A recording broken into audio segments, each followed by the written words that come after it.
আসসালামু আলাইকুম। আমার নাম আবু সাঈদ। আমি জেনারেল সার্জন।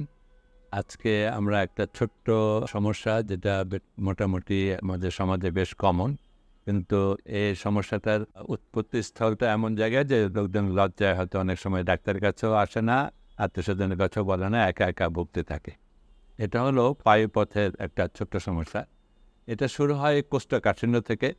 কনস্টিপেশন যদি বেশি হয় এবং স্টুল যদি হার্ড হয়ে যায়, তখন একসময় উনি টের পান যে পায়খানার রাস্তাটা খুব ব্যথা করে উঠল, মানে যখন মল ত্যাগ করলেন। এটা হয় কি, ওই জায়গায় শক্ত জিনিসটা বের হয় এবং ওটা স্পেসটা ছোট, যার জন্য জায়গাটা ফেটে যায়। ওই ফেটে যাওয়ার পরে যেই সমস্যাগুলো পড়ে সেটা হলো যে মল ত্যাগ করার সময় রক্ত পড়ে। রক্ত খুব বেশি পড়ে না, অল্প অল্প, আর ব্যথা করে, আর খুব জ্বলে। তো এই ৩টা লক্ষণই প্রধানত থাকে এবং এটাকে আমরা বলি অ্যানাল ফিশার। এই ফিশারটা হলো একটা সারফেস থেকে ডিসকন্টিনিউটি, অর্থাৎ ওই জায়গাটা ফেটে যেয়ে, মানে পুরো স্মুথ থাকার কথা, সেই স্মুথ না থেকে একটু ফেটে যায়, তো ভি শেপ স্ট্রাকচার হয়ে যায়।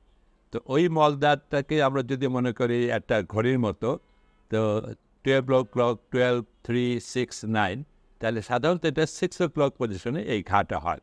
এর প্রধান লক্ষণ যেটা বললাম যে রক্ত পড়ে, অল্প অল্প রক্ত পড়ে, কিন্তু খুব ব্যথা হয় এবং মলত্যাগ করার পরেই প্রচণ্ড জ্বালা পড়া করে। এটাই ওনার কাছে একটা অস্বস্তিকর ব্যাপার এবং এটা বেশ বেশ ভালো মানুষ ভোগে। তো এটা যদি প্রপারলি ডায়াগনোসিস করা হয় এবং প্রপারলি চিকিৎসা করা হয়, চিকিৎসাটা খুব সিম্পল। মূল চিকিৎসা হলো একটা ছোট্ট অপারেশন করা। আমরা হয়তো অনেক ডাক্তারের কাছে গেলে হয়তো ঠিকমতো প্রপারলি ডায়াগনোসিস হয় কিনা আমরা জানি না।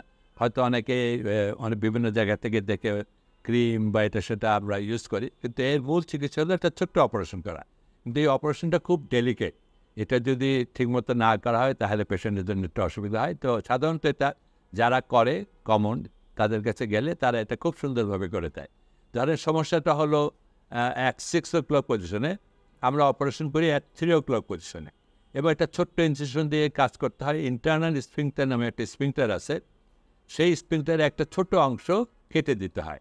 সো এই কাটাটা আমরা নর্মাল কাটতে পারি বা লেজার দিয়ে, আমরা আজকাল লেজার ইউজ করি, লেজার দিয়ে কেটে দিতে পারি। তো এটা করার পরে এত সুন্দর আল্লাহ এটার ফল দেন যে এই অপারেশনটা করার পরে আমরা যদি 10 দিন থেকে 2 সপ্তাহের মধ্যে সেই পেশেন্টকে আবার পরীক্ষা করি, তখন দেখা যাবে যে যেই জায়গায় অপারেশন করছি সেটাও শুকিয়ে গেছে, কিছু দেখা যাচ্ছে না। যেই রোগের জন্য অপারেশন করলাম, 6 o'clock পিছনে একটা ঘা ছিল, সেই ঘাটাও নাই, সব শুকিয়ে গেছে। অথচ আমরা এই ঘাড়গুলো কিছুই করা হয় না, আমরা জাস্ট এক সাইডে একটা ছোটো অপারেশন করি। তো এই ছোট্ট একটা অপারেশনের জন্য আমরা অনেক উপকার পেতে পারি, আর এই ছোট্ট অপারেশনটা না করাবার জন্য আমরা অনেক ভুগতে পারি। সো আমার মনে হয় যারা আমার কথা শুনছেন, আপনারা সরাসরি এরকম সমস্যা হলে কোনো ডাক্তারের কাছে যাবেন, সার্জনের কাছে যাবেন।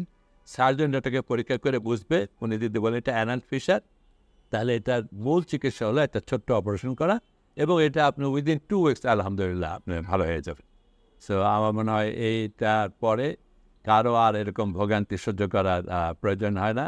আল্লাহর ইচ্ছায় সবাই আমরা ভালো মতো চিকিৎসা নিয়ে এবং ভালো মতো জীবনযাপন করতে পারবো।